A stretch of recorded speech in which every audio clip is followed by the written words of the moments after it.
What is up, everyone? How's it going? Sorry we're a little bit late. Only 30 minutes late. It's not the worst we've been. We've done worse. It's my fault because I'm sick, slim, shady today. Apparently, I just looked into the camera. I was like, "Oh gosh, look like freaking slim." Mr. Marshall Mathers over here. Hey, but the podcast doesn't stop. Show must go on. Podcast don't shop. This is the most important thing. Oh yeah, we're here. We're doing this. Well, you guys might notice Garett is not at GDC. Nope, did not end up going, and it's mostly because of the way I feel right now. And I woke up on Monday feeling nasty.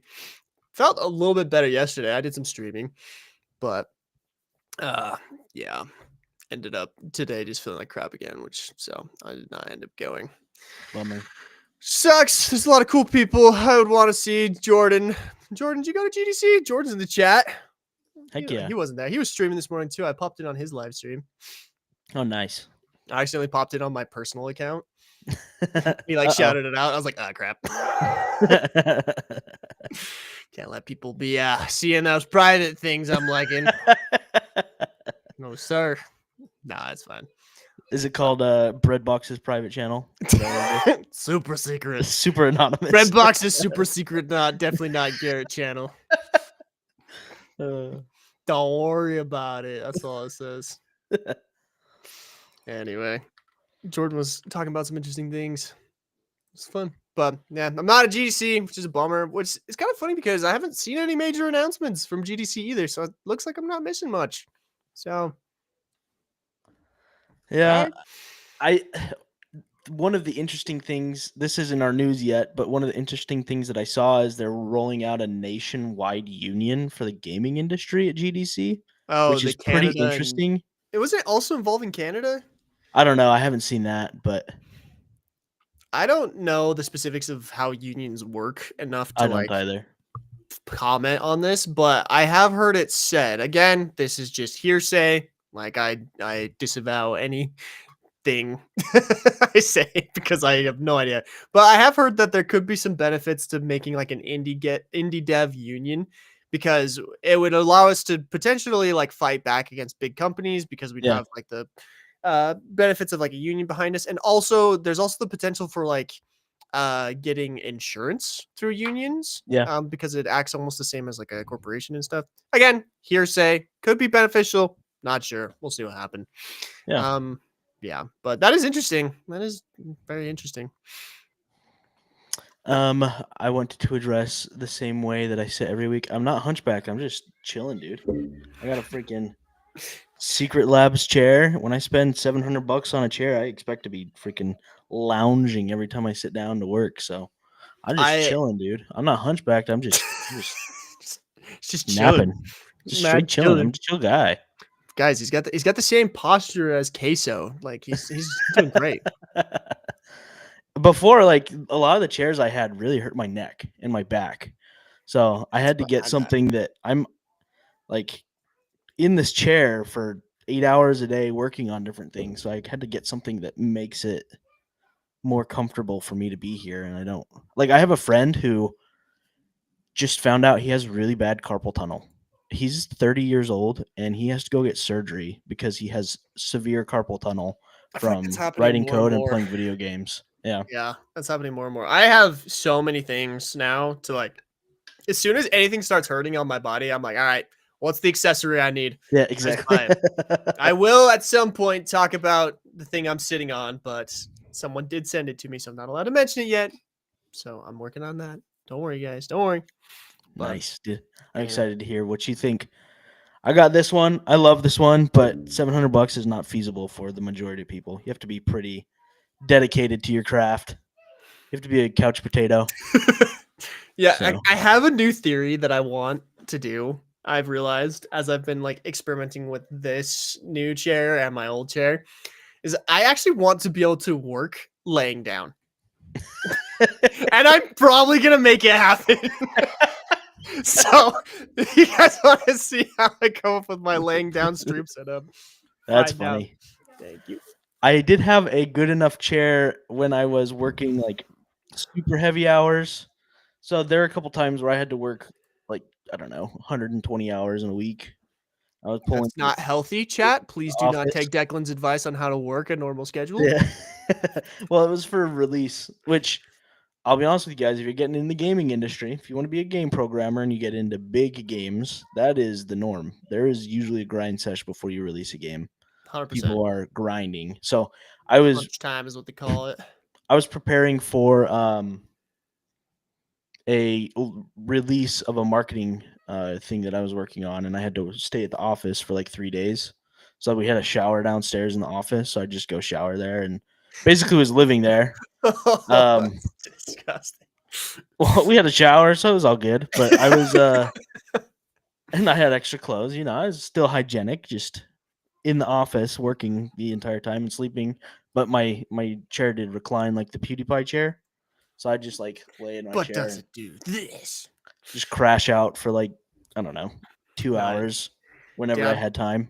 I'm gonna figure it out, man. I am going to figure out how to freaking get my setup so that I can lay down on the floor. Oh man, somebody on Twitch redeemed hydrate and accent change. They want me to talk like a leprechaun for the rest. No, Oof. no. Get after me, Lucky Charms. No, I didn't even wear green yesterday, but guess what? I didn't see anybody. Because you live in the basement. It's true life of game devs. Woo! Anyway, if you guys have never come to this podcast before, this is the most crazy intro we've ever done. We talk about gaming, we talk about tech. My name is Garrett. I'm often called Garrett the Gamer, Breadbox. I got a lot of names at this point. Like, who I'm, even knows what I'm called? Call me I'm Slim Shady Declan. at this point. This is Declan. I only go by Declan. He doesn't have a cool nickname yet, except apparently chat calls him Knockoff Jack Black, which is Yeah, hilarious. okay, I do have knockoff Jack Black, but that's gonna change soon. I have to make some YouTube videos for some contracts that I'm working on, and I'm just gonna go chop it all off. Oh, you're not gonna Get the do the beard all trimmed up. VTuber. You're not gonna do the VTuber anime girl for your tutorial videos. I'm telling you, man, No, VTuber anime girl. dude, it would work if you want to get views. I'm just putting that out there in the universe. If anyone wants to do views, brackies, but big old VTuber. bitties. I don't have the setup for that yet. Maybe one day. I've actually been looking into that quite a bit. Not the big old Sure, researching both. research and development. Yet. No, I've been looking into VTubing a lot. I think I mentioned this last week, but VTubing is fascinating to me. And I've been looking into like the some of the things that people have set up, and I'm just amazed that that's like a thing. Like people are paying like tens of thousands of dollars to just get their like character set up for some of these VTubing setups, and I got mad respect for it. But Yeah, I will figure it out soon. I just gotta trying to figure out what's the best full body tracking system to get. It is a whole area of VR I had never really looked into very hard, and I just don't know. It's kind of crazy. There's the one that I want to get because it looks like it's the most there's the HTC Vive Tracker Pros, I believe is what it's called. okay. Very intense. Got to see Yeah. this up close. And those are like it's a self-contained system, which seems really appealing to me. But I'm looking at the reviews and people are like they're bad. Their connectivity is bad, and I'm like, huh. Yeah. But like I love the idea of it all just being like self-contained because everything else pretty much relies on like base stations and stuff. And I do not want to put like the place I live right now, it's a rental. So like I don't want to put holes in the wall that I have to patch up later, more so than I already have. I mean, like I got plenty of holes in the wall back there. You can see all the stuff I've hung out. I don't want to put more in. Yeah. But I get you. anyway. Adult things. We're getting Let's older. talk about video games. Maybe we should. Any wins this week from you? So I did have a couple wins. I mean, do we want to do like news wins or should I do like just like personal wins? Because I had a couple of like kind of fun personal wins. Whatever you want, man. It's our news. It's our podcast. The rules. I make the rules. No, so I tried out Frag Punk yesterday. Okay. And you and I saw you get wrecked. I did get pretty splattered, not gonna lie. It's been a minute since I've hopped into a PC first-person shooter. Okay. So I was mouse and keyboarding it up, and I wasn't doing like I thought I was doing okay. And then skill-based matchmaking kicked in. It sent me straight to the freaking unemployment realm where everybody can 360 no scope you with not a second breath. Heck My yeah. gosh. Anyway, it was interesting. So it's a Yeah. first person shooter, but kind of their shtick is they have these things called shard cards, which Mhm. basically give like certain like abilities. I almost want to say it's like they took the concepts of like a team shooter and made it so that they're like these cards that you can basically buy and then deploy at certain times. Okay. Which Yeah, yeah, yeah. personally, I didn't love that aspect of the game. Really? Um, because it's a really steep learning curve when it comes to that, because you kind of have to know what the cards do, Yeah. like when to adequately deploy them. And some of them, there's literally no counter to. There's a clip yesterday from when I was streaming, and it's just like there's this card that lets you get a sword that blocks everything. So you Cool. just can't kill the guy. And Yeah. I was looking through chat and they were saying like, "Oh, shoot at his feet." And I was like, "Really?" Like apparently like the counter to this is you have to shoot at his feet. But like you have to learn that. It just felt like a lot of like trying to counteract all the cards and stuff to like learn that and to figure out like which one is best. That I don't know. It was interesting. I could see how people who are like really into like team shooters and stuff like Apex Legends or even like Marvel Rivals would Yeah. find that really fun. But for me, I was just kind of like, I don't really want to. And you have to earn all the shard cards. So like you Yeah. either have to play with someone who's like already gotten through them all. Um, I jumped on during your stream and I was like asking you some questions, just like if you had ever played those types of games before. And I mean, it's definitely like if you don't play CS:GO or like Valorant or stuff like that, just that genre of game anyway is a pretty big learning curve. yeah, Like with Valorant, having to buy weapons and learn about the econ of the game and when to buy and when to save, and but then adding in another layer, like I understand from somebody who doesn't play that would think that it is like way difficult to get into. I played a lot of yeah. Valorant for a couple years, and I really like that gameplay, and I think that having the cards is a fun addition to it. Oh, absolutely. But Like, you have to be, I don't know. It would be a fun game to play with your friends, but like competitively, that's just never a game that I would probably really ever play competitively, just because you have to grind to be good at those types of games. And I just don't have time to do that anymore. no, it's kind of funny because I'm actually downloading Counter-Strike 2 Okay. because I've been told that that's like the base game that everyone Yep. has made these other games off of. Yep. And the base gameplay I actually really enjoyed. Like for most of my stream, I was playing in just a snipers only like team deathmatch, and I was Okay. having a blast with that because it was just snipers. The sniper Yeah. gameplay was extremely fun to me. I like it was very satisfying, and I felt like it was like as well balanced as you could expect for like PC gaming, you know. Hmm. Um, and so like I'm actually downloading Counter Strike 2, and I'm gonna try that out because like I've really been enjoying like sniping type games on the PC lately. I've been playing a ton of Delta Force, Delta Squad. Okay. And anyway, but like I can totally see like what you're saying. You're saying like these are mechanics for people who play these games and want something Yeah. fresh. Like I'm doing it backwards. Like I'm going into the games that have iterated on Counter Strike Yeah. and going to Counter Strike. So I don't know. I need to See, I put some. never have played Counter Strike. CS:GO was out when I started playing Valorant, and CS:GO was just so old. Like they Mhm. hadn't put anything out in years, and there was still a hardcore group of people that played that game just because they were addicted to it. So when Valorant came out, I started playing Valorant, and like I'm used to hero shooters where you have abilities and stuff. So that Sure. didn't make like a huge difference to me. Um, but I had to learn like the CS:GO mechanics of Valorant when I started playing it. And then I really enjoy Valorant. It's just again, it's one of those games where I don't have time to grind it, Yeah. and then I jump on to I think you posted the meme or something like that. I saw a meme where it's like me jumping on to play my relaxing video game in the afternoon, and then it's like you raging and punching a hole through your computer I and think I just being reposted even that on more pissed Instagram. off. Yeah, Yeah. so like that's so Relaxing true. after a Exactly. I long just day. jump on and get wrecked by like 8-year-old kids, and it just is Oh, not fun. I just want to have fun and like troll around and play, but that's so hard to do in those types of settings. yeah. I mean, like for me, it's been fun because like I've been wanting to get into like FPSs on like PC because it's like a whole new skill set that I've been wanting to do. But Yeah. the ad because so it's like I'm gaining that skill right now, you know, of just mouse and keyboard movement and everything like that. but I don't have the time to do like the stuff on top of that. So like I'm very much looking for like the simple games. So my like if people ask me like, okay, like what would you rate Fragpunk? And like I would honestly probably give it like a 7 or 8 out of 10. Like it was fun and I really love the art style. I just love the way that NetEase does all their like art styles and stuff. It's really fun. It's pretty. They have like really good character design and stuff. I thought that was cool. And the guns were cool. The gun play was actually really fun. I just didn't like the meta gameplay to it with the shard cards and stuff. I Yeah, can see how people could get into that, but it just wasn't for me. gotcha. So still a No, cool game though. It's just free to play, guys. So if you got a yeah, PC, you want to go check it out. Check it out, Fragpunk. I want to give it a try. Somebody else in here talked about Splitgate 2.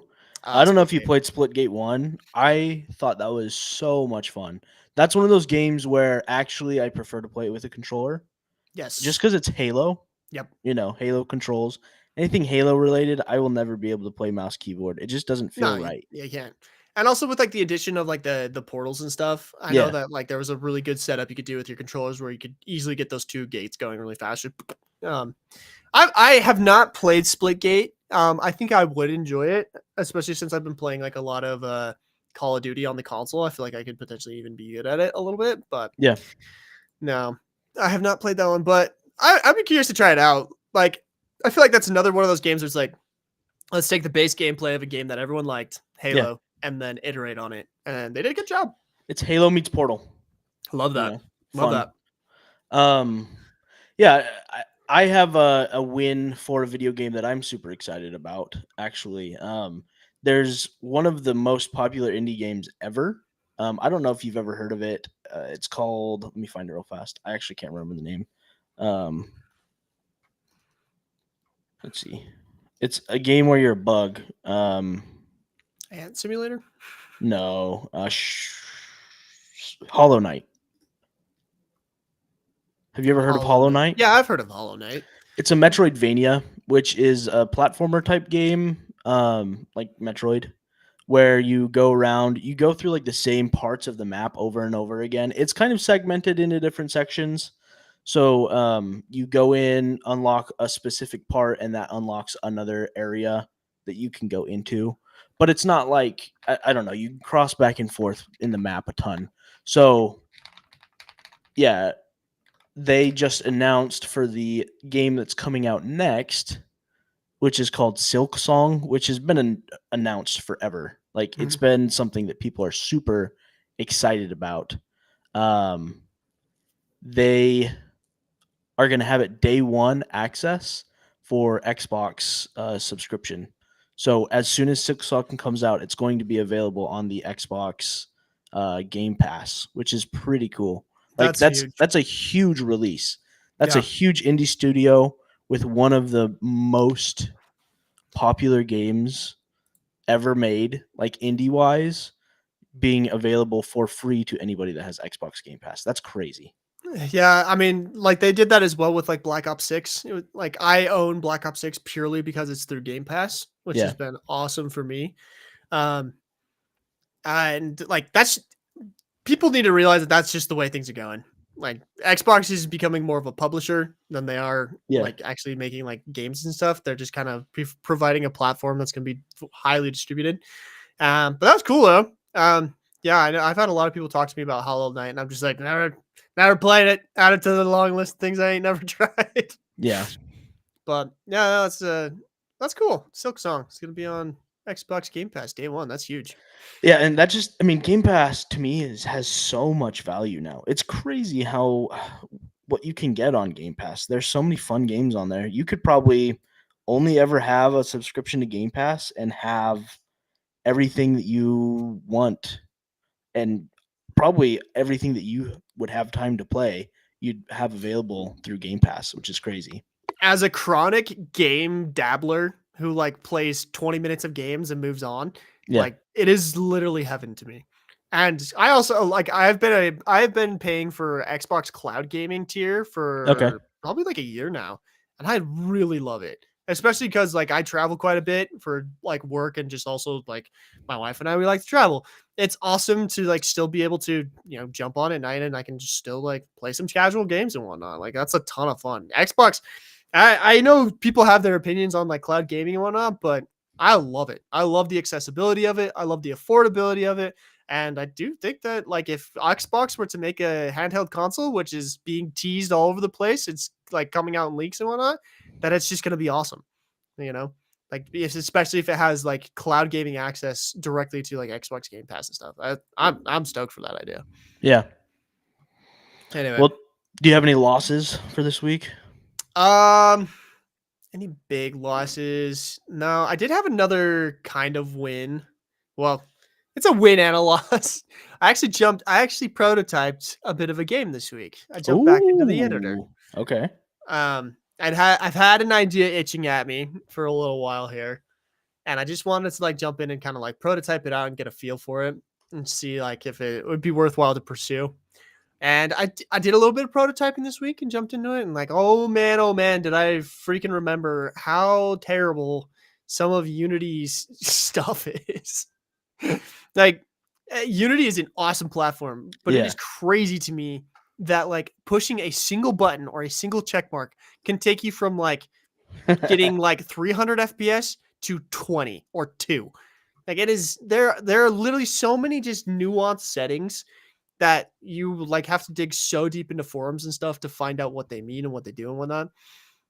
And like that's kind of an L. Like I wish game dev were simpler like that, but it's not. And whatever. But I did get a little prototype going of a Nice. game I've been thinking about. Um kind of just like more of a feel test than anything. Kind of downloaded some assets to get an idea of the feel of it and what it could feel like with the stuff that we have available at my game studio. Mhm. And yeah, I've been messing around with that. That's been fun, but yeah, there's some stuff about game development that's just like holy crap. Like just all these weird errors and bugs and stuff where it takes you 90% of your day to figure out because you're just like, holy crap. But anyway. Yeah. I think no matter where you start game dev, you have to kind of learn, the quirks of everything that you're doing. Like I've been working in Niantic Studio, which is a game engine for the web now for a while. Oh, got a little baby in here. Um You just a need to sec. take Let me some get time, her. no Yeah, worries. let me get her just a sec. I'll answer some chat questions. Why did it send 2? What are you talking about, bro? His breadbox here. He is here. He's hiding. Sleeping. Who's here from Jacob Weeby? Yo, Jacob Weeby. I would love to collaborate. There's a couple people I'd love to collaborate with. Jacob Weeby is one of them. The other one is freaking Fenix. Gosh, what's his name? The guy who does the American Wizard. I love that guy. He's so funny. I would love to play Helldivers with him sometime. I think that'd be so freaking funny. I feel like Game Pass is a game, but no games problem. What does that mean, bro? When is the YT pistol coming out? Just wondering. It's out. I just haven't given it to any of you because you're not worthy. Just kidding. All right, we're back. Little baby's gone. She wanted to show me her ice cream cone. Aw. But I can't remember what I was talking about, but I'm gonna jump into my fail for the week. Let's hear it. So Marvel Snap has now been accused of plagiarizing fan art for some of the cards in game. Really? Yep. That's pretty crazy. That is pretty crazy.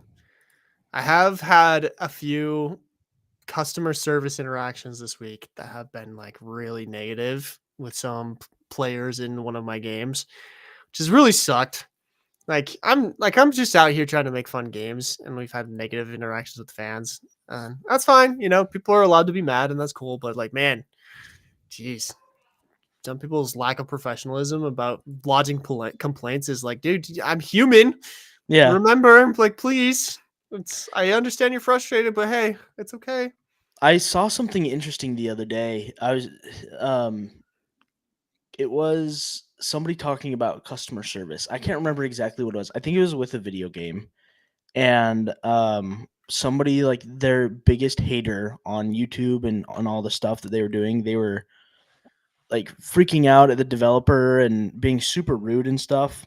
Instead of like getting mad at the person that was freaking out, the developer like reached out to them personally and wanted to talk about it like one on one. And that guy ended up being like their biggest fan ever. Like a It's lot of the happened to me people that get the several most times. pissed off and upset are the ones that really want you to succeed. They just don't know how to, I guess, talk the best way, and they're just so frustrated that something they love so much is failing so hard. Yeah. So I don't know. That's just something I always have to think about. It Um, has happened to me on several occasions where someone who was like very frustrated about like my games in particular, like they like reached out to me and they just did not expect me to reach back personally, which I did. And like I go through all of the reviews on MetaQuest. I haven't been as good on Steam because Steam is just such a nightmare to navigate. yeah, But I do go through all the MetaQuest reviews and like try to respond to any of the negative ones. And like I try to like say like, hey, like I would love to learn more about like this issue and like what happened and stuff. And oftentimes like people don't reach out to me, but the few people that have reached out have like been very cool to like give me that like advice and tell me like, hey, this is what was going on. And it's like it's beneficial. Like you get a lot better feedback from like the people who are not just giving you 5-star reviews, which again, I appreciate 5-star reviews. Like don't go and give me a 1-star review just because you want me to see your message. But I appreciate when people give me like that logistical feedback. But this one, the feedback that this one guy was giving me this week was unfortunately just like more like accusatory of things that was happening like within the community, which community management is a whole nother ballpark of craziness yeah, that I got to figure out still. I, but man, this guy was like just really let me have it. And I was like, dude, like I'm doing my best here, you know. Like I'm an entrepreneur. I'm not making millions of dollars. I can't afford to hire 200 people to like be like moderating the games and whatnot. Like we're yeah, trying, and unfortunately, like there's some really crappy people who play video games, and they, you know, when they let loose, like holy crap, do they let loose? yeah, And for sure. like I'm sorry for that, but at the same time, like I just hope you enjoy the game. But anyway, It's that just sucks. interesting. People have to like feel either 5 stars or 1 star. Like it's sad that there can't be a median or a middle ground. I feel like a lot of people are so extremist that like 4 stars and 3 stars just don't even cross their mind. It's either top or bottom, you know? I have you seen the way that Netflix reviews their movies? Uh-uh.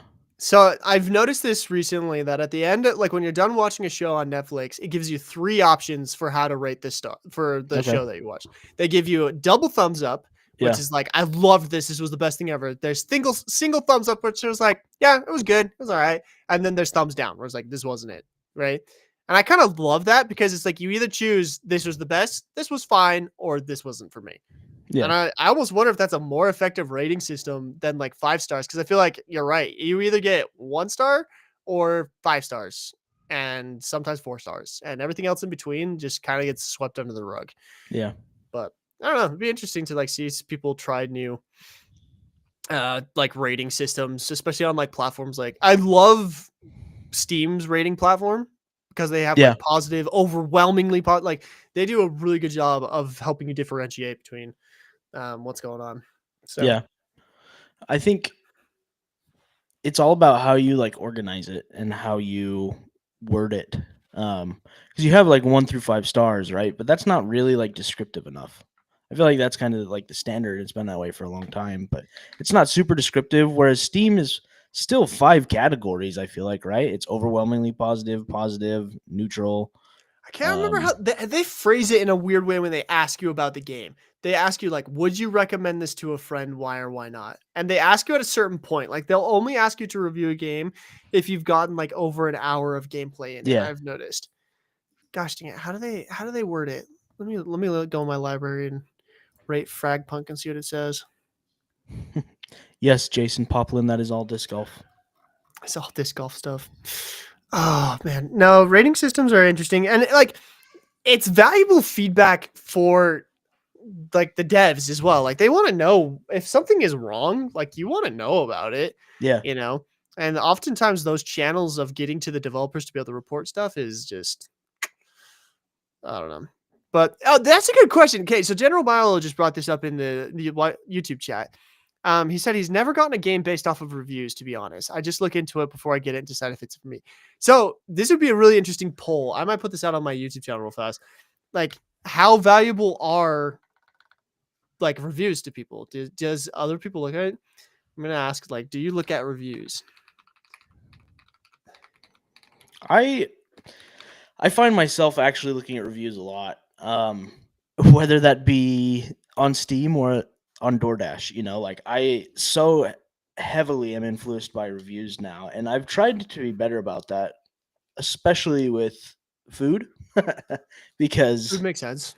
yeah, like I don't know, people are super opinionated about it, and usually I don't ever go to places on DoorDash that aren't above like 4.5. But Interesting. I've been starting to look at things more below that just to try it out and see. And like some people just, I don't know, like review bombs are a real thing, and people are vindictive and they will do things because maybe not because the game or whatever is bad. Um, they'll just do it because of another Yeah. opinion, which sucks that that's the world we live in. But um, I don't know. It's hard to trust reviews nowadays because there's so many ulterior motives to giving a good or bad review. It's funny though. So I had a really interesting experience while I was in California. Hmm. My wife and my sister went to a toy store in Hmm. California. Okay. And it's like a pretty, like on paper, it looks like a pretty cool toy store, right? But my wife walks in and she's looking at some of the toys and she pulls out her phone to like take a picture of one of the toys. And the store manager like yells at her, like, "Hey, no phones in the store." And they're like, "What? Like, no phones in the store. There's signs everywhere." And it's like, what the freak? And apparently, like, they look up and there are signs all over the store, like, no phones allowed. And they're like, Yeah. "Oh, sorry." Like, whatever. Anyway, they put their phones away and then they like kind of walk out of the store because it's like, well, you're not going to support like a local business who yells at you. And so my wife started looking through the reviews of this store. And overall, the reviews of this place were like pretty positive on like Google reviews, but they started looking into like the negative reviews, Hmm. and people were posting like negative reviews having similar experiences that like my wife had, and the owner was replying back just like in the most disrespectful ways possible and in like scary ways where they were like, That's "We checked great. the cameras of you in our store and, and like basically almost like data privacy breached them in Google reviews." And it's like, anyway, all told, like there's like a whole apparently there's like a whole Reddit thread around this store because it's like people are convinced it's like a front for something because there's no way they sell any like merchandise because they're so rude to all their customers. I don't want to say the name because I'm worried they're gonna like track me down because like it's straight up in these reviews, they're like, "We see that you have two children just like us. We're just small business owners, just like you work for." So like crazy stuff like that these people were like tracking them down on social media and like calling them out on stuff just because they left a bad review on their business. And I was like, "Oh, That's crazy. jeez." But yeah, I definitely think that some games get like bad reviews. I don't know. I don't typically look at game reviews Mm. for looking at games. Again, I'm probably the worst person to talk about for discovering like fun random new games. Like literally I look at a game and was like, "Does it look fun?" Yeah, kind of. I'll jump into it, you know. I don't Yeah. really look at the reviews too much. But it is nice when I jump into a game and like afterwards I see like, "Oh, it's overwhelmingly positive. It deserves that." I feel like that's the way I look at reviews. But Yeah. I think, I don't know. I just have so little time in my gaming life nowadays that I really do a lot of research into games before I buy them. that makes sense. And I mean, I'm that way with everything. Like disc golf discs, I'll go and research disc golf discs for hours before I buy anything, or like all the tabletop role playing games. I'll watch videos of people playing them, and I don't know. I over research things. So with like video games, I definitely look at the reviews, and but I need to be better about that, about not just trusting reviews. Like with one of the games that I have been enjoying a lot over the last little bit, the Bazaar. Um, they made a bad monetization choice. It's their beta patch, like 0. So it was in closed beta. Now it's an open beta, and they had to figure out a way to monetize it because it's been under development for like 8 years. And they did a thing that nobody really liked, and it just kind of got blown up. Like Yeah. everybody that was playing it was so outraged that what was happening, and a bunch of the YouTubers that I used to watch started covering it, and they're like, "I'll never play it again until they change." Like I don't know, it was one bad thing that they did, and they've been very accommodating throughout the entire closed beta. They've changed the game so many times to accommodate to what the community wanted. and they haven't made a new update yet. So it's still the same monetization strategy that it was before. They'll probably make one at the end of the month. But people are just so quick to cancel it. Like, I don't want this game to die, and it's making me sad that it might die because I've enjoyed it so much. And another thing was like Helldivers. Like, what was going on sucked, but I feel like it kind of killed the community in PC at least, and it's gotten a lot less popular because people freaked out, and it wasn't even the developers that were doing it; it was Sony that was doing it. No, the I've covered the Helldivers drama pretty Yeah, extensively on Garrett the Gamer because I felt like I needed to fight for Helldivers a little bit yeah, because I was the same way. I was like, I love this game, and this isn't their fault. I feel like I have a unique perspective because like I am a game developer, and I realize that like sometimes these things get yeah, out of your hands, and so I tried really hard to like keep fighting for Helldivers. And if anybody goes and watches any of my Helldiver shorts, like you will see that I very much pit Helldivers against Sony because I wanted people to see that it wasn't Helldivers' fault. Any of the stuff happened for their Steam review bombs and everything like that. It was all Sony's fault. And Helldivers is an incredible game. It would have been so interesting had Helldivers not been under the thumb of Sony, yeah. because like that if that game were on Xbox, like it would, I guarantee you, it would probably be the number one played game in the world right now. You think so? I really do. It is the most fun I have had in like a co-op shooter Yeah, in like forever. Like the last time I remember playing a game like that where I could just hop on and have a good time no matter who I'm playing with was like freaking Spore. Or like Pop Tropica from like games like I played as a kid. It's yeah. I don't know. Combating toxicity is such a hard thing in games, and for whatever reason, Helldivers just isn't toxic. Like I have played, I think I looked at it the other day and I played like over 500 missions, and I've never had That's like crazy. a negative experience. And maybe it's just because of the framing of it, like something that you would otherwise see as framing as a negative experience is just like funny to me. I don't know, dude. Like I really do think that if that was available on all the platforms, that game would easily be in the top 10 played things right now. So I have a friend that I got into Helldivers a little bit, and one of his first experiences with Helldivers. Granted, my friend has the worst luck with everything. Like, I've never had a disc golf disc stolen from me, but like the first week that he was out playing disc golf, somebody just randomly grabbed his disc and ran to the car and ran away with it. Oh my. Like, people just, yeah, he just has bad luck.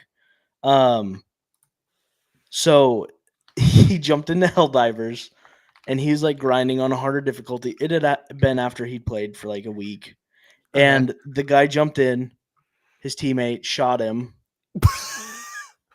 killed him until they didn't have any more lives left, and then as soon as my friend couldn't respond, jumped out of the game and left. Yeah, Didn't see, say like, anything to him once. Like, jeez, that's brutal. That's yeah, funny.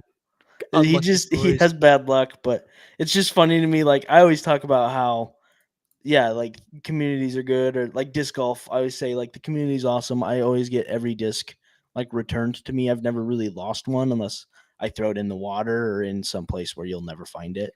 That makes I get sense. people that call me all the time still from Utah to give me back discs that I've lost. And Jeez. my friend gets stuff stolen at least like once a month, and they never give it back to him. So they're just Dang. some people that have bad luck. That is definitely true. I feel like I have bad luck when it comes to like tech in general. Like if there's something that can go wrong with technology, it usually happens to me.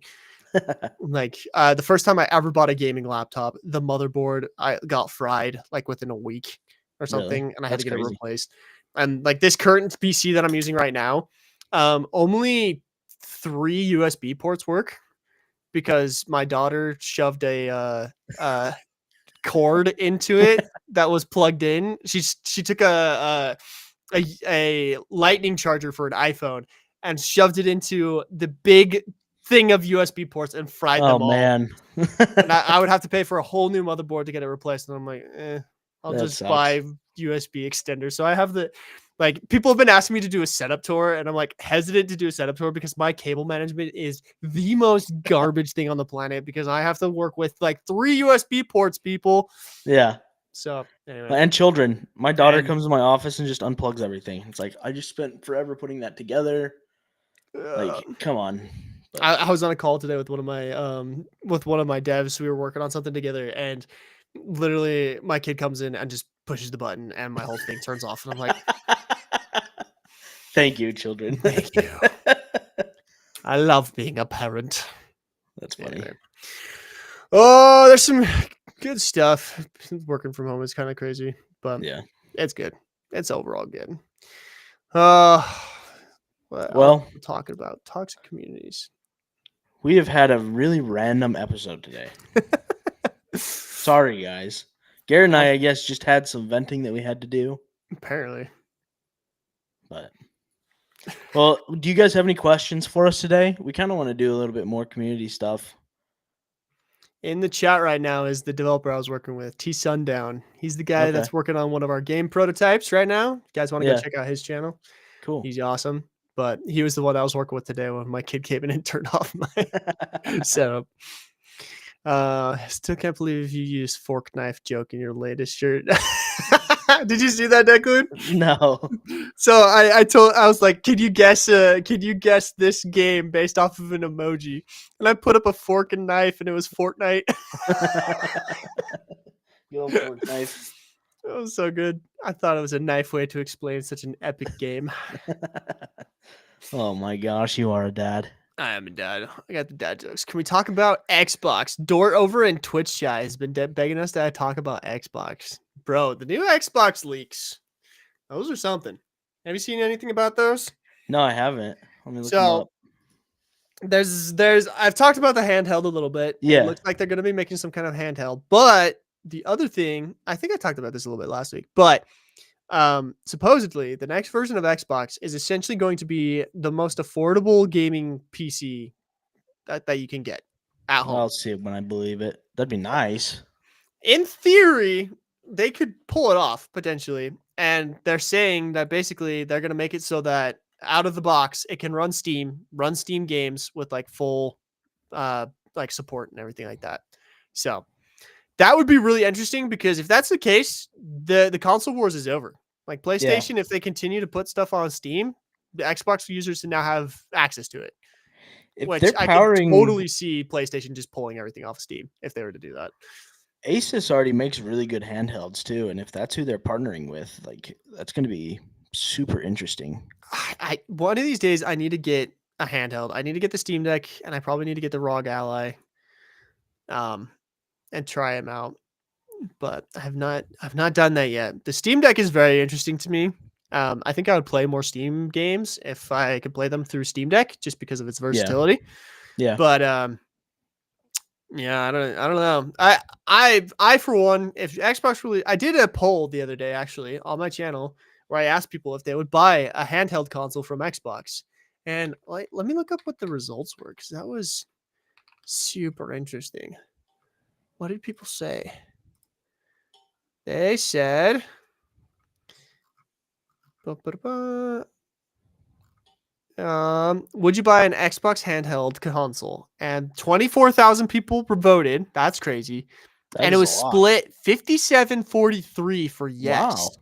That's actually way closer than I thought. Yeah. Huh. That's interesting. Let's read some of the top comments and see what people are saying about it. Depends on if I can play Xbox Digital Library or not. I already have a Steam Deck for a PC handheld. Okay. So that's interesting. Like trying to like break into that particular market might be kind of difficult. Yeah. I can kind of see that. Next top comment says, if the device is only usable connected to a router, meaning you have to be home, then no. But if it's usable almost anywhere like a phone, then sure. That is one of my biggest complaints with this PlayStation Portal. I love the form factor of the PlayStation Portal, and it actually works really well, but it's not self-contained enough. Like, it would be nice if that could be working in bigger place. So that is like with cellular service, are you thinking? Or I mean, just even like being able to like have certain games offline. I know that's not the biggest thing anymore. Yeah. But like I think how that's Steam Deck does it. That's just a fault of the PlayStation Portal design, though, right? I mean, we knew that when it was released that it was going to be running off of your PlayStation 5. It's just a screen for your PlayStation 5, essentially, right? It's essentially a controller with a screen between it. Like, Yeah. that's what it is, but like the form factor is good. Like Yeah. even if it was a bit chunkier to handle whatever else it needed to like be an all contained system, that would be nice. Like it would be nice if it's like this is my PlayStation 5, you Mhm. know. So I can see that. Next top comment says, I just want free online multiplayer going forward, like in PC. That's interesting. Yeah.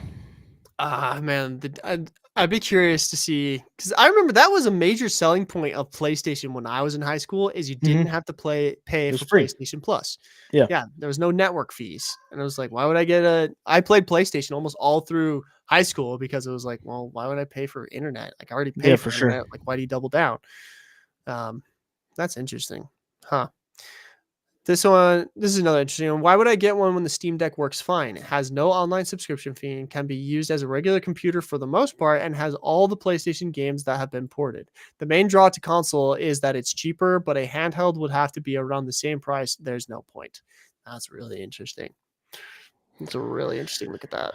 I just I love the Switch because I love the variability and having it be a docked console or having it be a handheld. That's the hardest thing to me is like if you make a portable handheld device now, it has to work as a plugged in device too. I don't know. I feel like Switch kind of made that precedence, and now it's hard to justify the cost of buying a handheld that is expensive if you can't use it as a console too. Like with the Steam Deck, you can plug that in. There's docks for Steam Decks, and you can use Really? it I did like not a know that. console. Yeah, yeah, yeah. They have docks for Steam Decks to play like a console. I'm like 90% sure. Huh. Why I should buy a Steam Deck dock? Yeah. So That's fascinating. I it's did not hard know to that. justify that for me to feel like you are spending console money but not getting a console.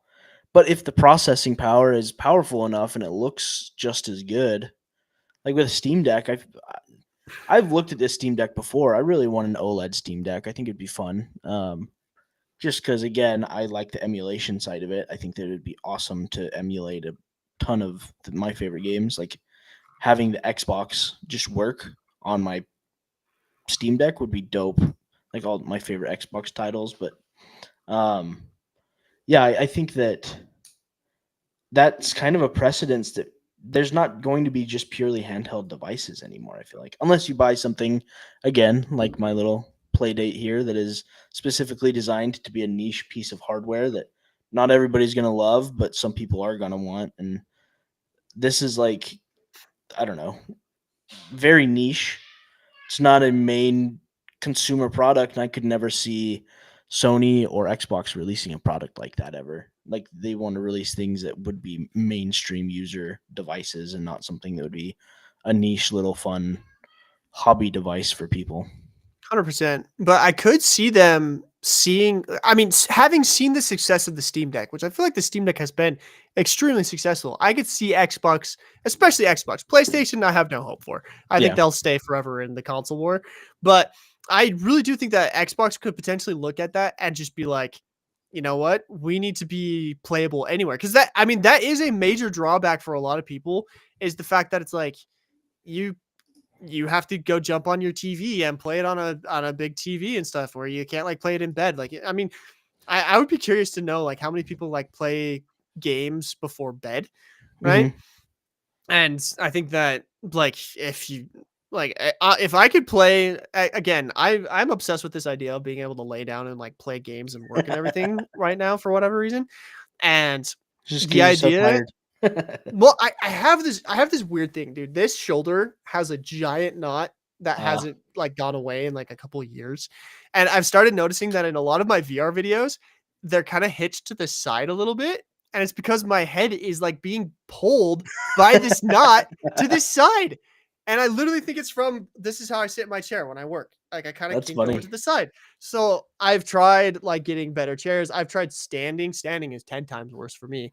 And I'm Uh, like, the only thing that feels really good is when I'm laying down. And mm. it's like the most ergonomic for me. So I'm like, I gotta figure this out. I gotta figure out, guys, sitting streaming You setup. need to get Gotta like a figure it little out. pillow that just goes over your head and has like a little slot for you to just. Yeah, I gotta figure out how to make it so that I can like lay down and see my monitor. But the other thing that I got to figure out is how to put like a mouse and keyboard above me without having it wreck my face or Yeah. land on my chest, which is gonna be an interesting challenge. I don't know. That's my little like I got to figure this out thing that I'll be working on. I mean, But yeah, I know interested to this. see. Yeah, you'll see it. Trust me. Anyway, I'm gonna see right now if anyone has a laying down gaming setup. I've seen some interesting ones. I've seen some like, I don't know, hundreds of thousands of dollars ones.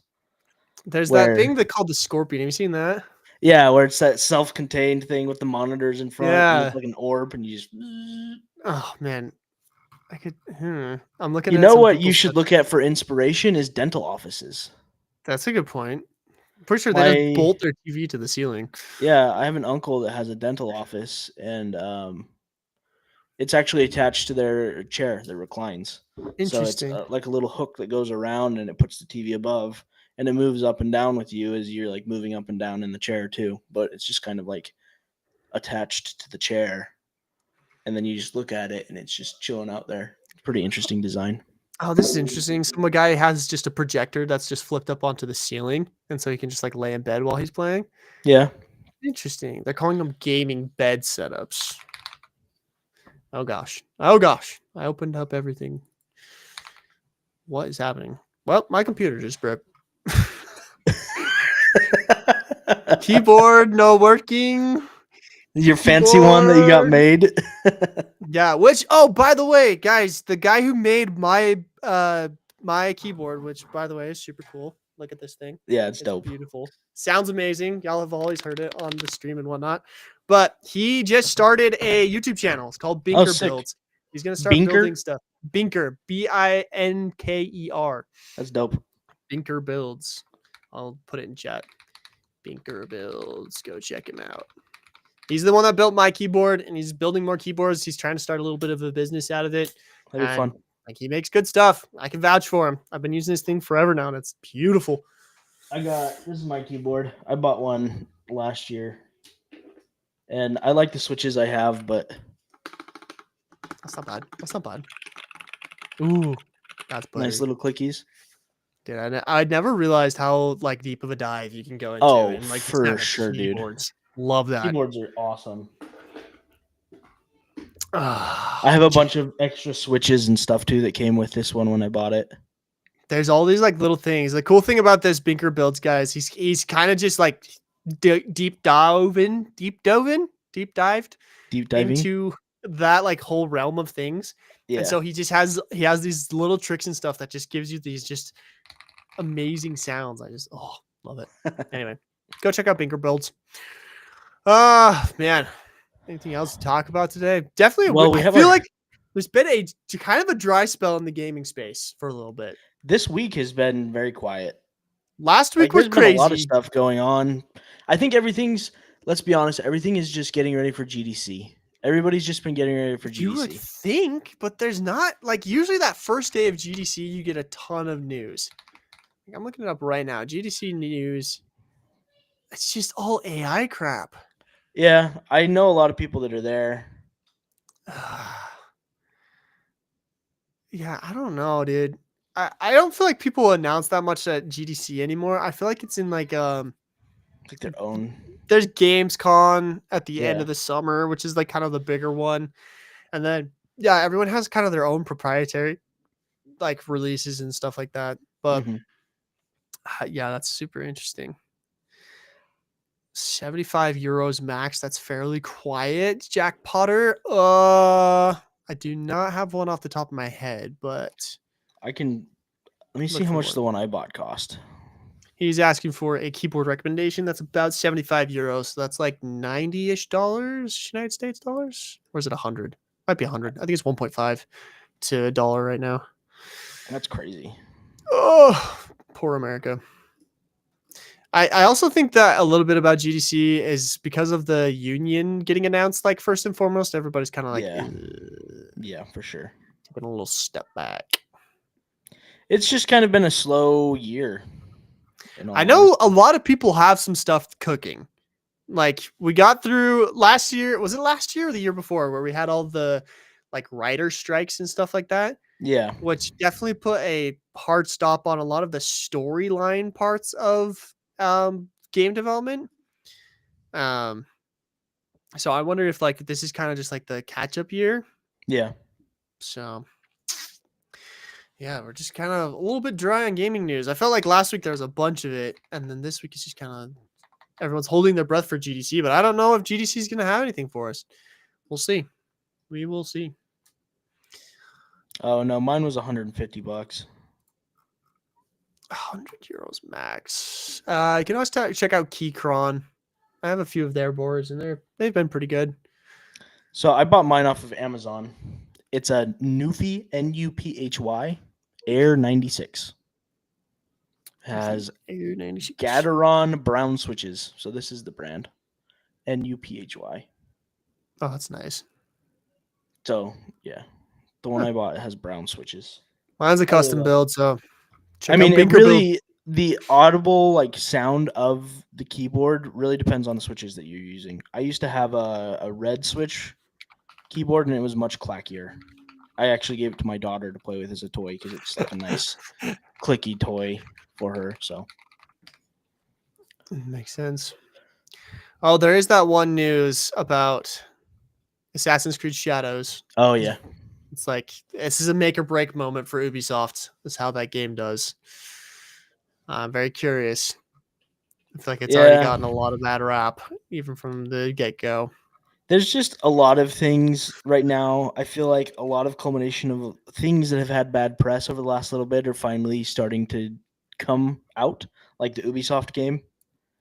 One of the things that I'm waiting for with bated breath to see how poorly it tanks is the Snow White movie.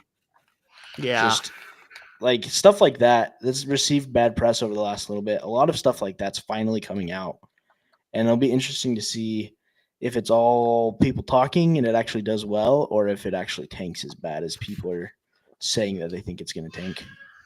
So my wife is like her favorite princess all growing up was Snow White. And she's like, I have no desire to go see that movie. She's like, it's not adding to anything in my childhood.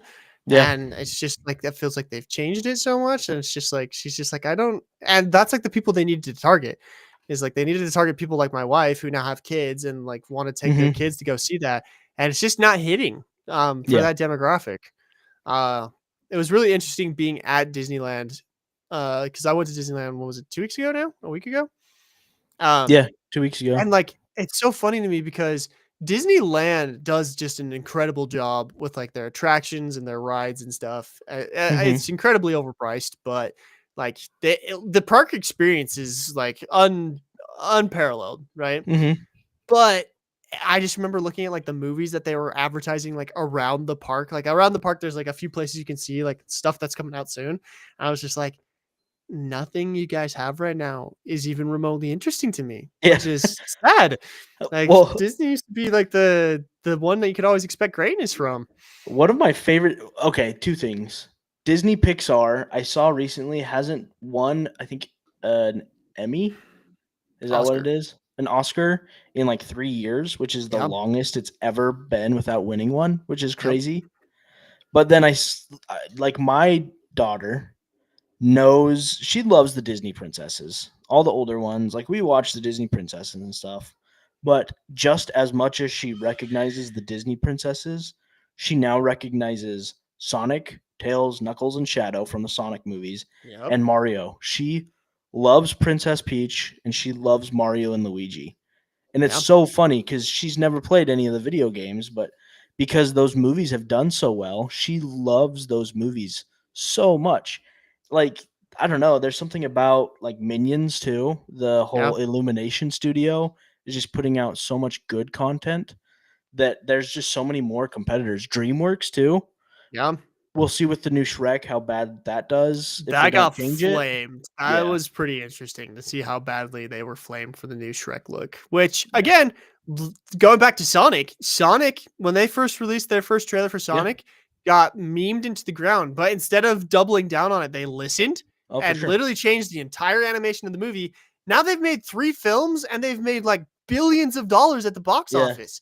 It's like, dude, if you listen to the people and like just make the changes you need, you Yeah. will probably find more success.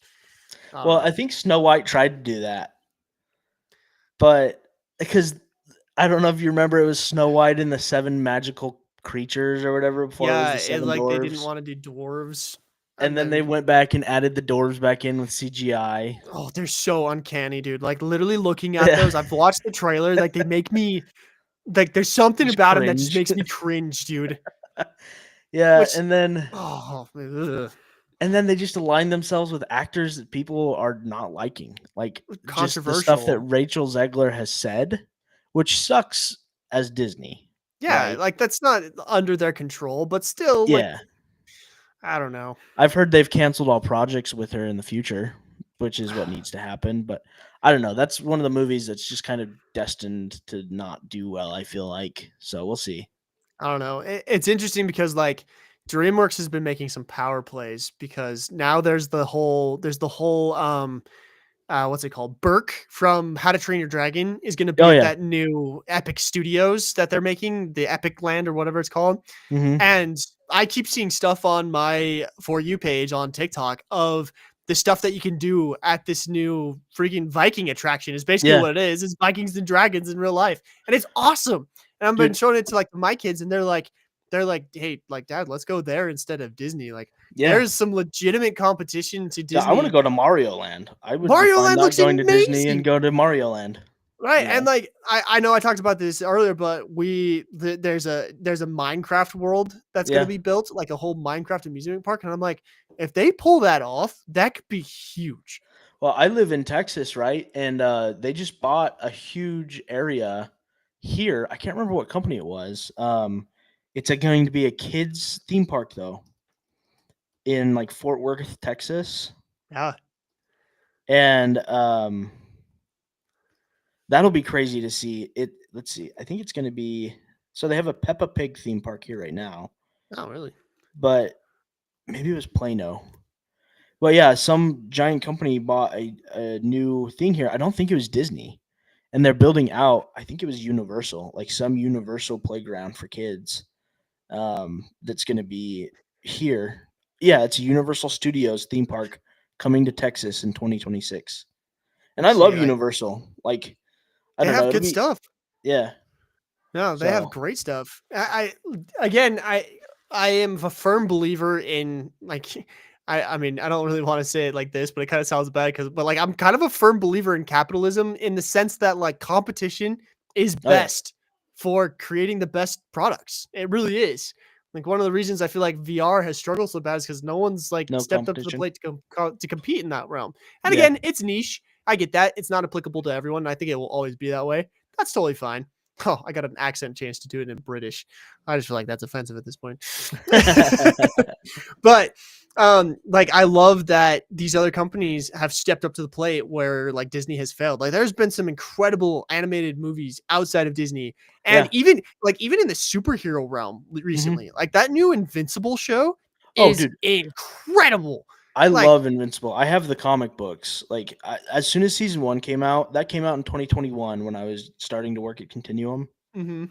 and fell in love. That's one of the things that got me back into anime was Invincible, and then I watched Berserk immediately after. And That's awesome. Invincible is just such an amazing this concept of heroes having consequences more because like Marvel hides it. There are Oh, things that 100%. happen. There are a lot of people that die, but you never see it. Whereas in Invincible, it's like up in front. If you haven't read The Reckoners by Brandon Sanderson, it's a Oh, trilogy. such a good series. It's Such a the good series. same concept to me as like these heroes. There are actions or there are consequences for the actions of super people.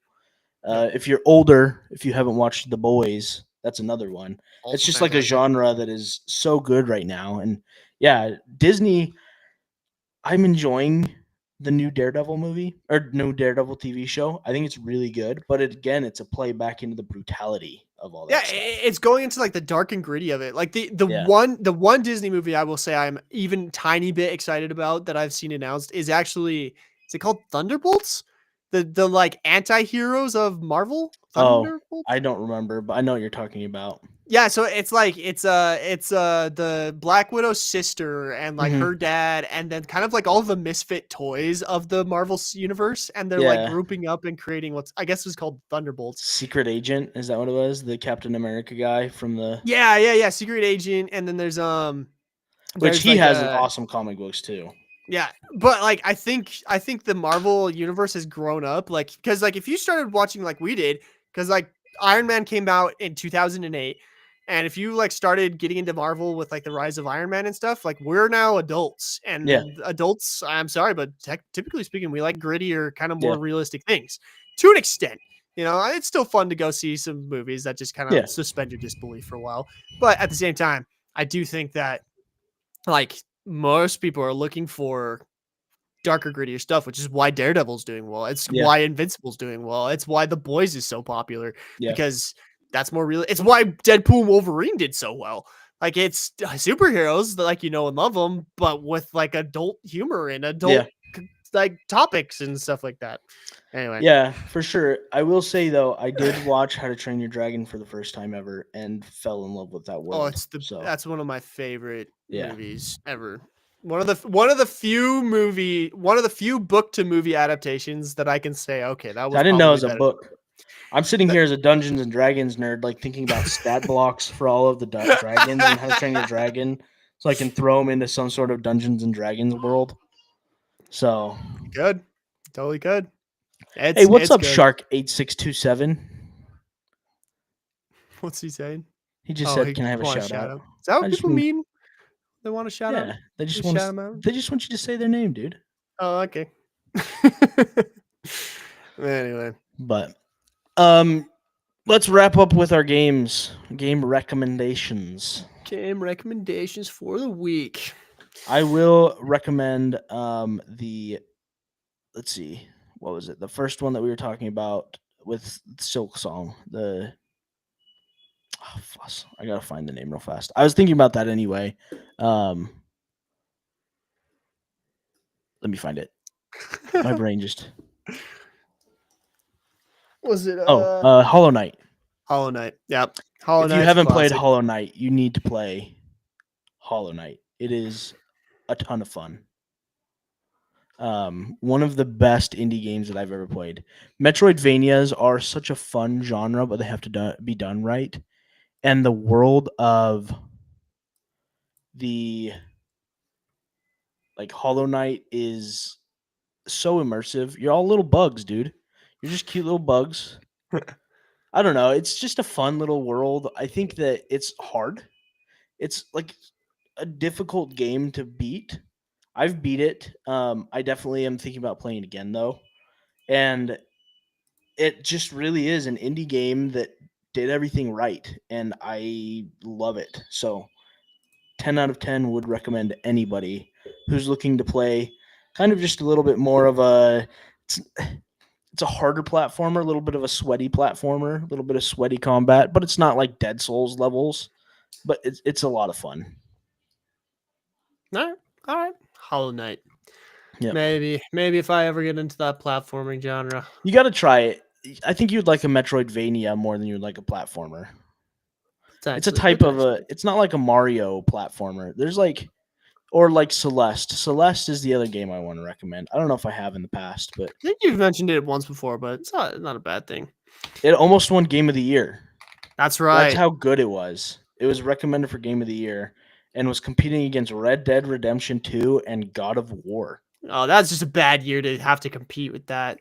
Well, it did so well though. Like people were wanting it to win. It was crazy how much people loved that game. Yeah, but I mean, if you're going up against Red Dead and Yeah, God of War. God of War, you're cooked. Yeah. That's fine. Oh man, the Sylvia artist she's been working on the diver set. Cool. Been working on the new diver, and oh man, is it looking so cool? Woo! I've been leaking stuff in the Sylvia Discord, guys. So if you're not over on Sylvia, check it out. Anyway, my recommendation for this week. I've been playing this. I don't know if I mentioned this in the past, but I love Orion Drift. Yeah. It's It's it's the awesome. new game from another Axiom, Mhm. but oh my gosh, I have just loved that game so much. Like it has been a long time since I've gone into a VR game as much. I've been playing it like the big thing for me, I know a game is good when I want to play it off stream. Yeah. Like when I play it casually, and I've been playing Orion Drift so much so that I have like scars on my hand from punching the ceiling from trying to jump up and like block stuff. Declan, you should try it, dude, because like goalie is a huge part of it, and you were a Really? freaking goalie in soccer. I think you would be fetching good at it, actually. Like I All would be right. so curious to have you jump in and try it. Let me blow the dust off the old Quest 3. Get it out, dude. I'm serious. We should try it sometime because it's that good. And I feel like your skills as a goalie from when you played soccer would translate over really well. Because that's like a big part of it is you literally sit in a goal and you like have to That's cool. physically hit it and get it out of there. So it's freaking awesome. Um, as far I know some people are probably wondering if I'm gonna recommend Fragpunk. Fragpunk is it's pretty fun. Like it's a good game. Like the match times were good. Like it wasn't buggy. It was a solid game. I just don't think it was like for me, but I could Yeah. recommend it. So if anyone wants to go check out Fragpunk, it's free on Steam or the Epic Game Store. So if you got a PC and you're looking for a free first-person shooter, that's kind of got a unique twist with their shard card system. Go Okay. check out Fragpunk. Also super fun by the same guys that do Marvel Rivals. Um, so I check it didn't know out. that. That's awesome. Yeah, it's NetEase Games. So Hmm. they've done another fantastic job. Like they did a good job. I just don't think I just don't want to put that much time into it. But it's fun. Yeah, it's a good fun. Jack Potter, if you want to show your D&D character, you can't do it on here, but go into the Discord, Garett the Gamer Discord, and there's a bunch of stuff for the podcast. Go in and share a picture of your Dungeons and Dragons character there. I would love to look at it.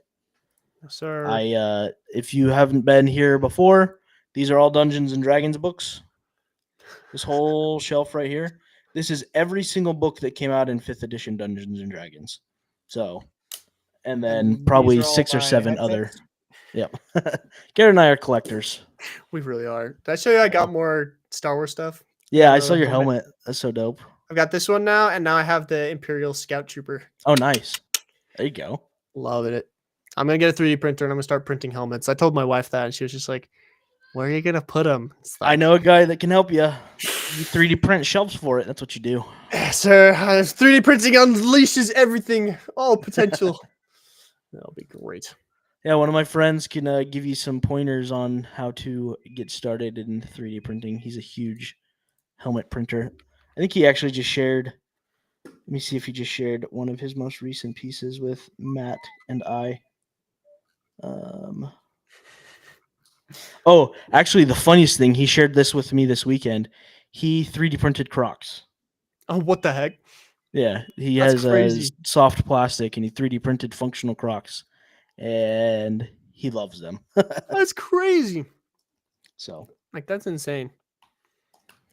I would wear those. I love Crocs, dude.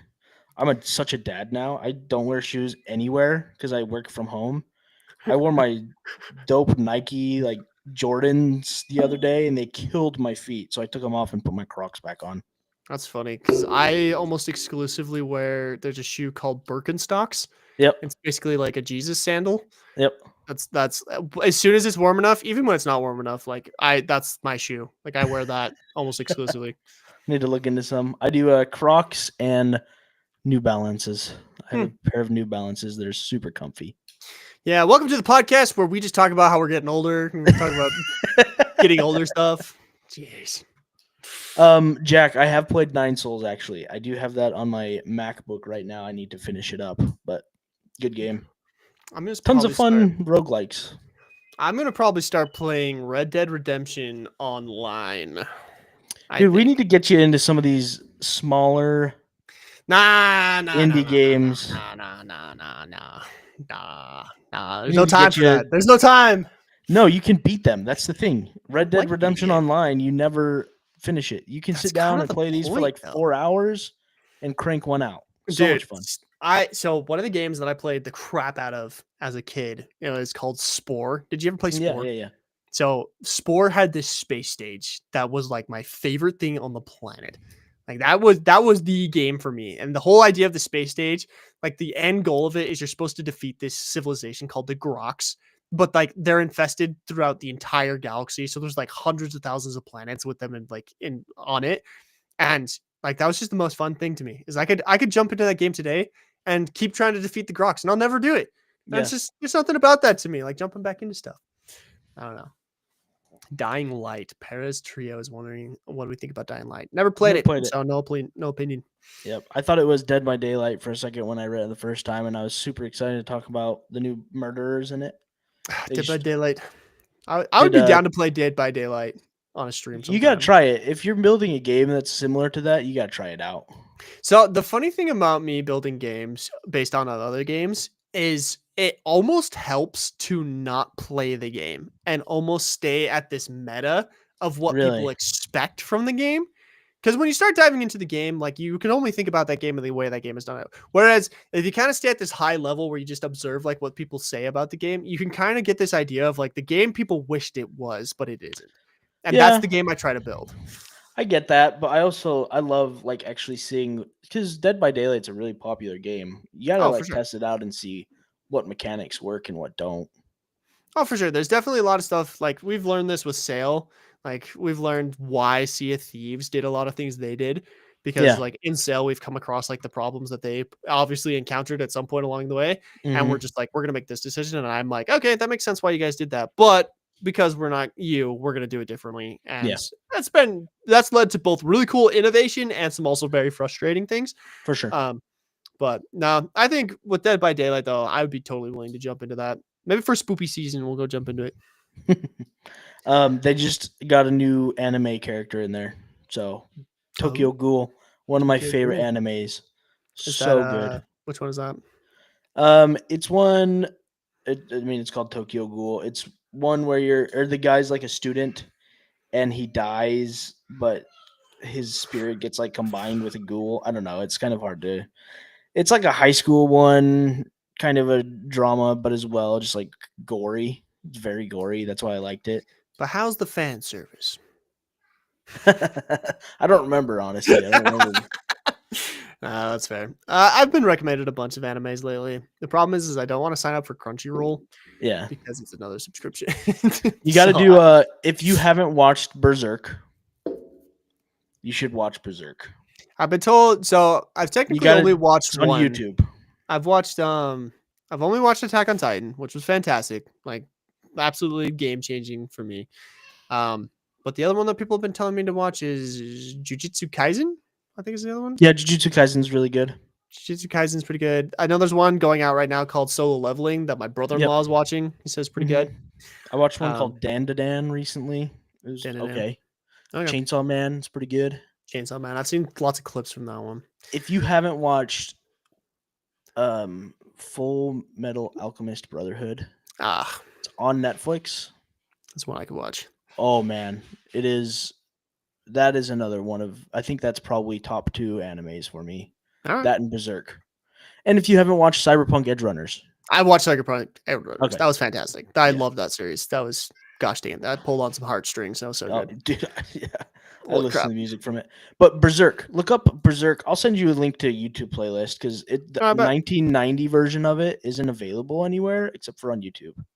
So I Thank watched you, the whole YouTube thing. pirates. Yeah, I watched the whole thing on YouTube, and it is. There's some triggering stuff in there. I'm not gonna lie. All right. It's gory and it is violent, and it just kind of abruptly ends, and they never remade any more of it. Wow. So it's kind of like, wow, that sucks. They did do it, but not in the same style, and now it sucks. So the old stuff's the best, but I'll send it to you. All right. Sager has one more question for us. He says, I got a question for you. With the Switch 2 hardware direct almost here, what do you expect to see from there aside from the usual details? New So games. I think we're going to get a lot of new games. I would not be surprised if they have something akin to like Breath of the Wild that's been in the works that they're Metroid going to 4. announce that they're going to put in there. Metroid 4. Yep. That'll That's definitely what be it there. is. 24 what is it, 24 player Mario Kart in Mario Kart, what is it going to be, 9? Mhm. Like we're for sure going to see some of that. I also get a sneaky suspicion we're going to see a lot of the Xbox exclusives coming over to Nintendo Switch, stuff like Halo and Gears of War and whatnot. I definitely think we'll see that. I'm also very curious to see what the like nuance of the Switch 2 is going to be. They showed in their little reveal like the sliding controllers. So I'm kind of curious if that's like is that an actual thing where it's like got like a mouse capability? So I think we'll get a little more details on what the Switch 2 will actually be, which I'm excited for. But yeah, we're gonna get lots of game, which I'm excited about because that means I get to use my Nintendo Switch voice. Super Samurai Switch. It's going to be very good.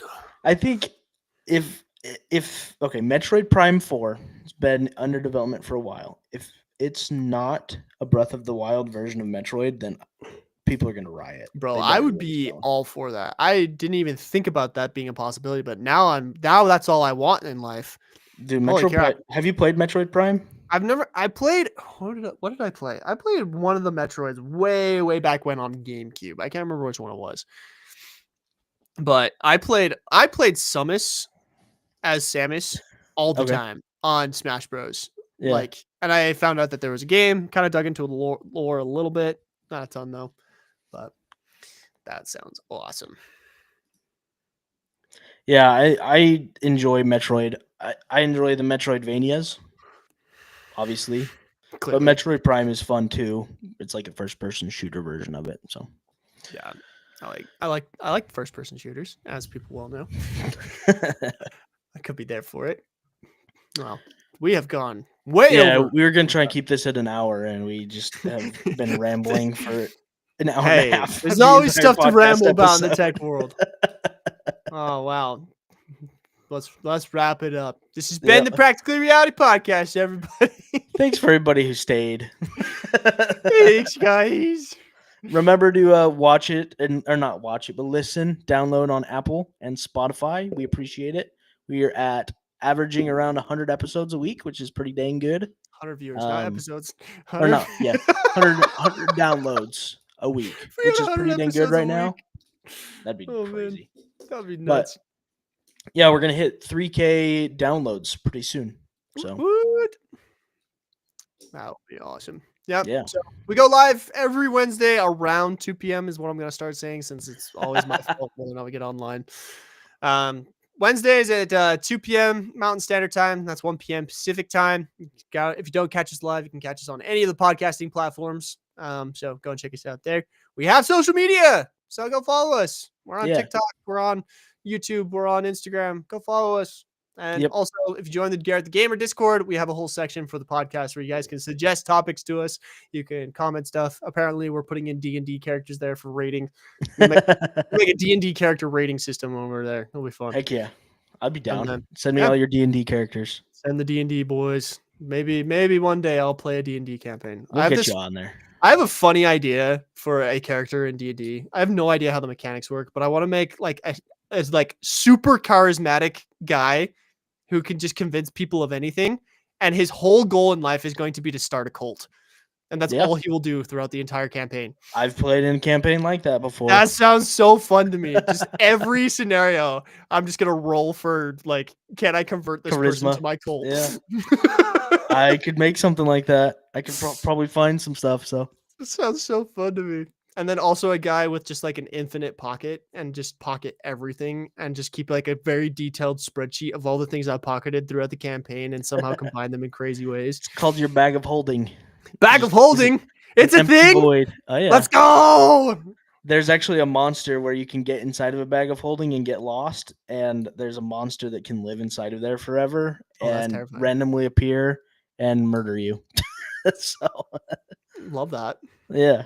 Love that. Anyway, if you guys want to see D&D stuff, like the video, like the live, and tell us that you want to see stuff. I'm starting a one-on-one campaign this Friday with Matt Bentley. Ooh. Yeah. You're going to stream it on your channel. Go follow Declan, guys, at DeclanXR. He's going to be streaming D&D in XR somehow. He's going to be wearing his waifu avatar. It's going to be great. My GM, yeah. Anyway, all right, guys. That's all we appreciate you. Have a good week. Go game, gamers. Bye.